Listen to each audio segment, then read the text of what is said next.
All right, now Kenya's Foreign Affairs Ministry is gearing up for President Uhuru Kenyatta's visit to Washington, D.C., United Kingdom, Prime Minister Theresa May's visit to Kenya, and President Kenyatta's visit to China, all in a period of 10 days.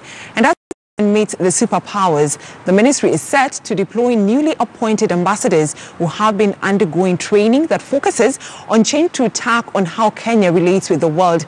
Now, KTN's Mark Namaswa has details of Kenya's new foreign path. With Kenya seemingly deploying evolving strategies on its foreign relations and policies, newly appointed envoys are receiving key skills before deployment.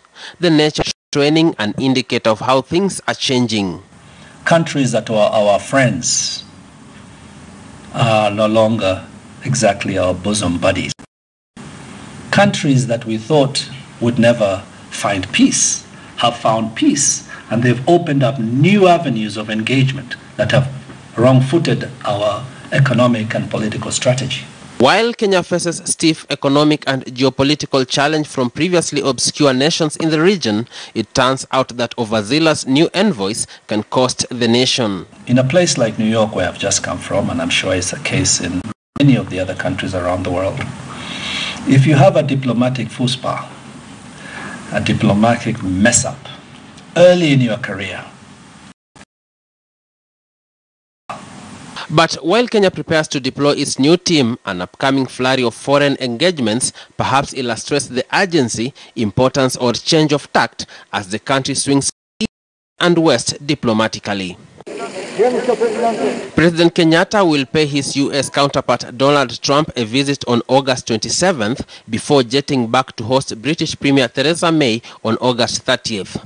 Uhuru will then head to the east in China between September 1st to 5th, meeting Chinese President Xi Jinping. It's beginning to show that our diplomacy is paying great benefit. The kind of engagements that our head of state is having here in Kenya and around the world is a signal that our country is beginning to take its place, its rightful place in the international community. This makes it a meeting of a total of 3 world leaders in a period spanning about just 1 week. However, this east-west diplomatic pendulum comes at a cost. We have a number of business contacts that we shall be discussing. His Excellency will be discussing matters that have to do with infrastructure, that have to do with health, that have to do with ICT. On the other hand, Kenya already owes China about 70% of its bilateral debt, estimated at 478.6 billion shillings, according to the Kenya National Bureau of Statistics 2018 Economic Survey. This overtook the next 2 biggest lenders, Japan and France combined. Will the outcome of these visits be beneficial? Only time will tell. Mark Namaswa, KTN News.